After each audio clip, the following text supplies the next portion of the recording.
ఇవాళ ప్రజాభవన్లో ప్రజావాణి కార్యక్రమం కొనసాగుతుంది. ప్రజావాణి కార్యక్రమంలో నేడు మంత్రి పొన్నం ప్రభాకర్ పాల్గొంటారు.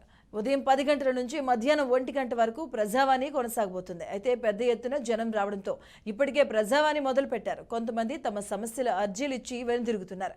కాగా సమస్యలు వివరించేందుకు పెద్ద ఎత్తున జనం బారులు తీరారు.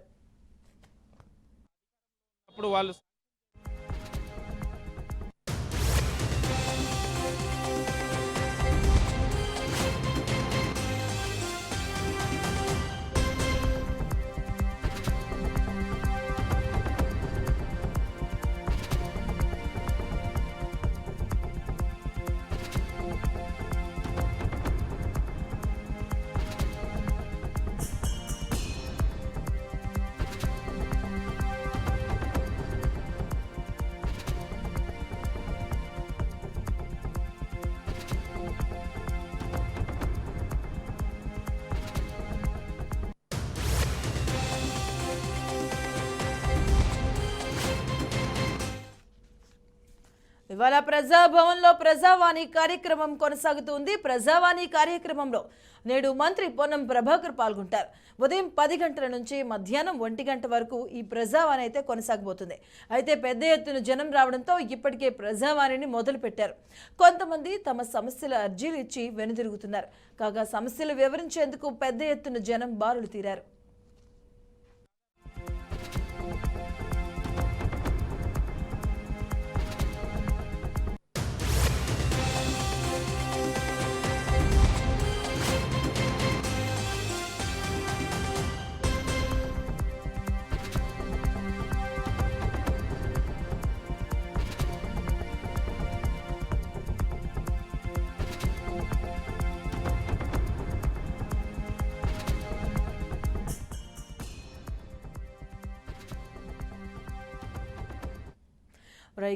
నేడు ప్రజావాణిలో మంత్రి పొన్నం ప్రభాకర్ అయితే పాల్గొంటారు. అటువైపు సీఎం రేవంత్ రెడ్డి కూడా ఢిల్లీకి పయనమవబోతున్నారు.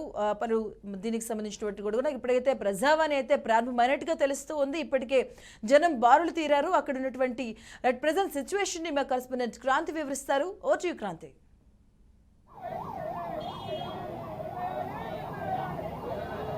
రైట్ మధు, ప్రస్తుతానికి మనం చూడొచ్చు ఉదయం నుంచి అయితే స్లోగా మూవ్ అయినా కూడా ఇప్పటికైతే కొంత వేల మంది అయితే మరోసారి ప్రజా దర్బార్కి అయితే క్యూ లైన్లు కడుతున్నట్టు భారీ ఎత్తున అయితే చేరుకుంటున్నారు. వాళ్లకున్న ప్రజల సమస్యలను నేరుగా చెప్పుకోవడానికైతే ఈ రోజు ప్రజా దర్బార్కి వచ్చారు. ఈ రోజు కూడా కొంతమంది ఆ అధికారులతో మరి మున్సిపల్ కమిషనర్ కావచ్చు, ఇటు ఐఏఎస్లు కావచ్చు, వీళ్లతో పాటు ఈ రోజు పొన్నం ప్రభాకర్ గారు కూడా నేరుగా తెలుసుకోవడానికి ప్రజల సమస్యలను తెలుసుకోవడానికి అయితే మరికొద్దిసేపట్లో రాబోతున్నారు. మరికొంతమంది అయితే వెళ్లేసి వచ్చిన వాళ్ళు కూడా ఉన్నారు, వెళ్లేబోయే వాళ్ళు కూడా ఉన్నారు. వాళ్ళకున్న సమస్యలు ఏంటని అయితే మరి వాళ్ళని నేరుగా అడిగి తెలుసుకుందాం రండి. అసలు ఏం జరిగింది చెప్పండి స్వామి. పాపని ఎత్తుకెళ్ళింది, పాప పుట్టినరోజు, మెడికల్ సర్టిఫికేట్ గాంధీది సార్, ఇవన్నీ ఉన్నా గానీ ఒక మా పాపను మంచి ఎవరు ఎత్తుకెళ్ళినారు మీ పాపని? ఎప్పుడు ఎత్తుకెళ్ళింది? ఆయమ్మ సార్, ఇగో ఈమె ఆయమ్మ ఈమె ఎత్తుకెళ్ళింది సార్. ఈమెను వాళ్ళని పిలుచుకొచ్చి వాళ్ళని తీసుకొచ్చి మాకు న్యాయం చేయకుండా ఇగో ఈమె తీసుకెళ్లి అమ్ముకున్నాము. వీళ్ళు కొన్నవాళ్ళు ఎవరు అమ్ముకున్నోళ్ళు? విమలమ్మ అనేటమే ఆయమ్మ అమ్ముకుంది. విమలమ్మ వీళ్ళు కొన్నారు, వీళ్ళు కొన్నారు, అమ్ముకుంది. ఇప్పుడు వీళ్ళని పిలిపించి మాకు న్యాయం చేయవలసింది పోయి మంచి ఇంట్లో ఇచ్చిండ్రు పాపను, మంచి ధనవంతుల్లో ఇంట్లో ఇచ్చింది, వాళ్ళు చదివిస్తున్నారు, మీ బిడ్డకు మంచి భవిష్యత్తు ఉంటుంది అంటే ఇప్పుడు నా కొడుకు నా కూతురుందని తెలిసింది. అతను మెంటల్ హ్యాండిక్యాప్. నా చెల్లెలు నాకు తీసుకురండి అంటే మమ్మల్ని టార్చర్ కొడుతుండు. తల్లి నేను లేనప్పుడు ఆయన మెంటలీ హ్యాండిక్యాప్, ఫిట్స్ వచ్చినప్పుడు వాళ్ళ అమ్మని పట్టుకొని కొడుతుండు నా చెల్లెలు. ఇప్పుడు మా కూతురు మాకు తెలియలేదు. మా కూతురు జాడ తెలిసినప్పుడు పోలీసులు న్యాయం చేయాలి కదా సార్. ఇప్పుడు మాకు తెలియనప్పుడు మీకు తెలియపరచలేదు. మేము అన్ని ఆధారాలు తీసుకొని మీకు వచ్చినప్పుడు ఏ పోలీస్ స్టేషన్ కి, ఏ పోలీస్ వాళ్ళకి మీరు ఇన్ఫార్మ్ చేసి చిలకలు కూడా అది చిలకలు కూడా పిఎస్కి వస్తుంది కనుక చిలకలు కూడా అక్కడ పాపను కూడా ఎత్తుకెళ్ళి చిలకలు కూడా గాంధీ హాస్పిటల్ నుంచి కనుక చిలకలు కూడా పిఎస్కే వస్తుంది. మరి పోలీసులు ఎవరు పట్టించుకోలేదా? మరి గతంలో మీరు ఇప్పుడు 2006లో పాపను ఎత్తుకపోయినారు అన్నారు. మరి అప్పటి నుంచి మీరు ఎవరికి పోలీసుల ముందుకు తీసుకెళ్లలేదా? అప్పుడు ఆమెనే కంప్లైంట్ ఇప్పించింది. ఆ ఏలుముద్రలు పెట్టే సంతకము ఒక పేపర్ చూపెట్టి ఇగో వీళ్ళు మీరు సంతకం పెట్టారంటే అవును సార్ ఈమె సవిత మేడం దగ్గర తీసుకుపోయింది, ఈమె బ్లడ్ ఇప్పించింది, మాకు సీఎం రిలీఫ్ ఫండ్ ఇప్పించింది, మళ్ళీ మా పాపను మిస్ ఈమె ఎత్తుకెళ్ళి వేరే వాళ్ళు ఎత్తుకెళ్ళిరు అని చెప్పింది. మేము నమ్మినాం. మనిషి తోడుంది కనుక నమ్మినాం. ఆమె వాళ్ళ కుటుంబ సభ్యులకు ఇచ్చి పంపించేసి మాతో పాటే ఉంది. వేరే వాళ్ళు ఎత్తుకెళ్ళారు. తమ్మి మా మిస్సెస్ పైన దాడి జరిగింది సార్. మేము బంగారం ఇవన్నీ ఎత్తుకెళ్ళారు. మీ విలేకరులే సాయం చేసారు. అప్పుడుగా చూపిస్తాము. స్వామి ఇప్పుడు సిఐ చిలకలు కూడా సిఐ పేరేంది, మీరు ఎవరు కంప్లైంట్ ఇచ్చారు? రాజు చిలకలు కూడా సిఐ రాజు, ఎస్ఐ కిషోర్ మొత్తం ఇప్పుడు మాకు ఎవరైతే లెటర్ పంపించారు ఆటో డ్రైవరు, మా ఏ ఆటోలో తీసుకెళ్లిరో అతని ఫోన్ నంబరు రూమ్ పెట్టి తూడిపేస్తాడు కిషోర్. ఇప్పటికి ఆయన్నే ఉన్నాడా? అతనే ఉన్నాడు సార్. ఎలక్షన్ అయిపోయినాక న్యాయం చేస్తా అన్నారు. నిన్న 16వ తేదీ ఏం చేశారంటే మీ పాపని మీరు కలిసిండ్రా ఇంతట్లా? తీసుకొచ్చిరు సార్. కార్లోకి తీసుకొచ్చి మాకు ఇవ్వడం లేదు. పాపను కార్లో తీసుకొచ్చి ఒక కార్లో ఉంది. మీ పాప ధనవంతుల ఇంట్లో ఉంది. ఆ మంచి ఇల్లు ఉంది, చదివిస్తున్నారు. అంటే బీద వాళ్ళ పిల్లల్ని ఎవరికైనా ఇచ్చవచ్చా? కారణం ఎవరు? సిఐ రాజు, విమలమ్మ, ఎస్ఐ కిషోర్, ముఖ్య కారు కూడా ఎస్ఐ కిషోర్ సార్. ఇంకో సార్ అదే సీతక్కకి ఇవ్వడానికి వచ్చిన మహిళా శిక్షణ శాఖకి ఇచ్చి వచ్చినాము. ఆమె దయ వల్ల మాకు న్యాయం జరగాలని మీ ద్వారా న్యాయం జరుగుతుంది. ఎందుకంటే ఇది వరకు మా విశ్వస్ను కూడా విలేకరులే కాపాడు. నువ్వు తల్లి అవుతావా పాపకు?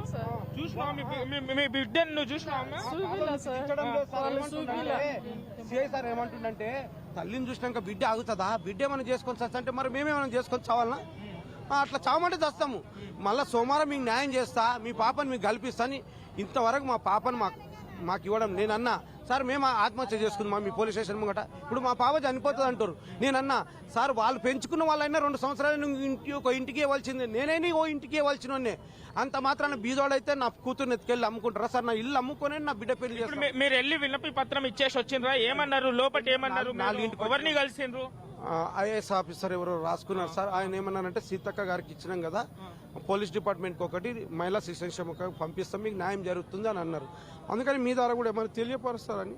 ఎందుకంటే వాళ్ళకి డబ్బు కాదు సార్, డబ్బు. అతను ఏమనంటే సిఐ నేను కూడా ఒక తండ్రినే మీకు న్యాయం చేస్తాను ఎలక్షన్ల ముందు మాట ఇచ్చి ఇప్పుడు మాట తప్పిండు. అందుకే మీ వరకు వచ్చినాం సార్.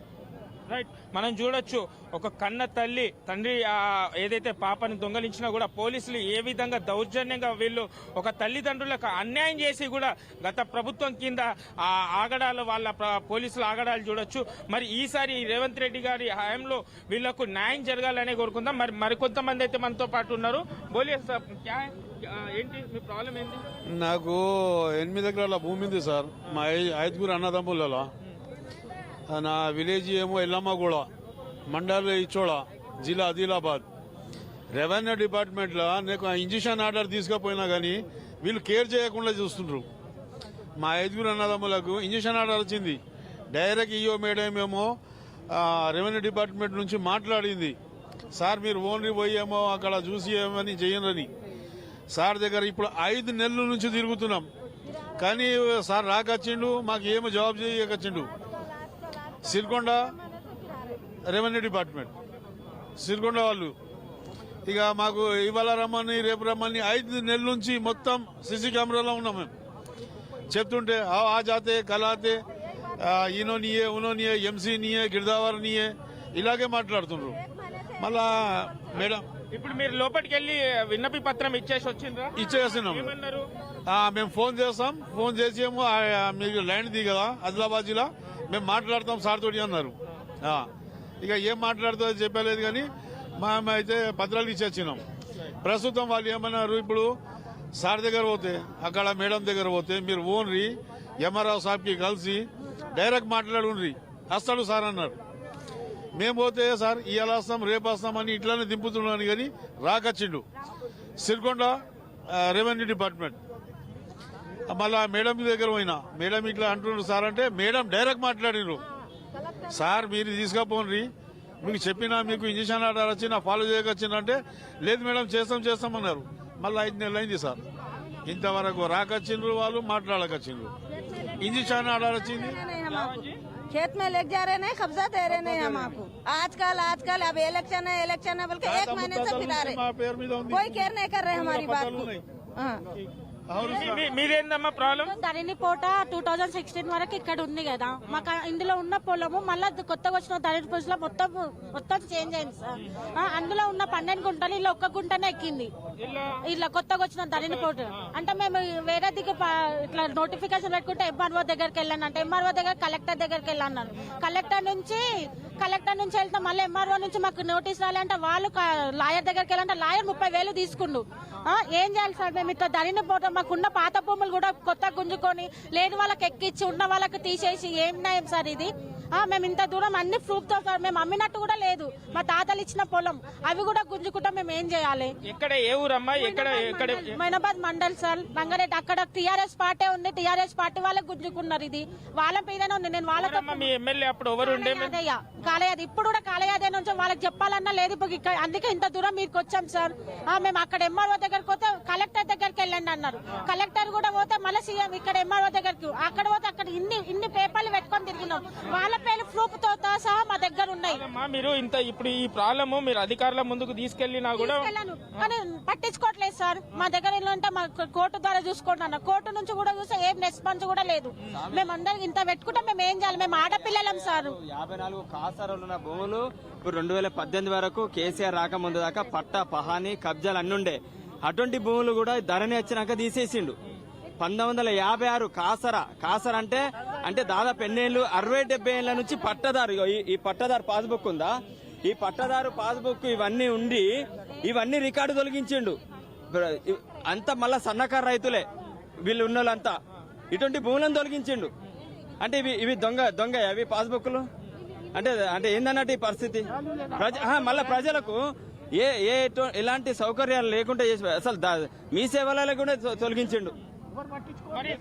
మరి బీఆర్ఎస్ వాళ్ళు మాత్రం ధరణి రావడం అందరికి సంతోషం. ధరణి ఎవరి భూములు వాళ్ళకు సంతోషం. అంటే మాకు పొలం పోయింది కదా, పేదవాళ్ళ పొలం పొట్ట మీద కొట్టినట్టు అయింది. మేము కష్టం చేసుకున్న పొలం మళ్ళీ దాని చుట్టూ వెంచర్ చేసుకొని ప్లాట్లు వేసేసుకొని కోట్లు సంపాదించే పొలాలు మావి సార్. అవి మేము అమ్ముకున్నట్టు మాకు ప్రూఫ్ చూపియండి. ఇప్పుడు మీ పొలం మీ దగ్గర సార్ పొలం వాళ్ళు వేరే బీఆర్ఎస్ పార్టీ మొత్తం వెంచర్ చేసుకున్నారు. ఇప్పుడు ఎవరు కబ్జా చేసారు మీ పొలం? బీఆర్ఎస్ పార్టీ వాళ్ళు కాలేదు. ఆయన కూడా టీఆర్ఎస్ పార్టీ ఆయననే సర్పంచ్ మొత్తం చేసేసుకొని ఆయననే చేసేసుకొని ఇద్దరు ఆడపిల్లలమే. వాళ్ళకి ఏం శాత కాదని వాళ్ళు మగవాళ్ళని పెద్ద మాకు సీఎం సపోర్ట్ ఉంది, కాల ఎమ్మెల్యే సపోర్ట్ ఉందని వాళ్ళు పెద్ద విరవీగినారు. ఇదేం సపోర్ట్ సార్? మా పొలాలు గుంజుకొని వాళ్ళు సపోర్ట్ చేయడం మాకేమన్నా? అందుకే మాకు ఇంత న్యాయం జరిగి ఇంత దూరం మార్నింగ్ వచ్చి మేము రేవంత్ రెడ్డి దగ్గర సార్ దగ్గర న్యాయం జరుగుతాను. మేము రేవంత్ రెడ్డి సార్ కూడా ధరణిని తొలగిస్తే అందరు బయలుదేరుతా అని చెప్పిదానికి మళ్ళీ వచ్చినాం. మేడం యథావిధిగా పాత రికార్డు రావాలి. మళ్ళీ ఇప్పుడు ఇంతకుముందు ఏ రికార్డు ఉందో ఆ రికార్డు ఇప్పుడు ధరణి ఇప్పుడు ఇవి ఉన్నాయి కదా, ఈ పాస్బుక్లు పట్టదారు పాస్బుక్లు 19 ఆ రికార్డును ఎందుకు తొలగించిండు? 60-70 ఏళ్ళ పట్టదారు పాస్బుక్లను ఎట్లా తొలగించిండు? అందరు మళ్ళీ సన్నకారు రైతులు అందున్న వాళ్ళంతా 60 ఏళ్ల నుంచి పొలాలు వండుకొని 10 సంవత్సరాల పొలాలు గుంజుకుంటే ఇప్పుడు కోట్లు వలుకుతుంది.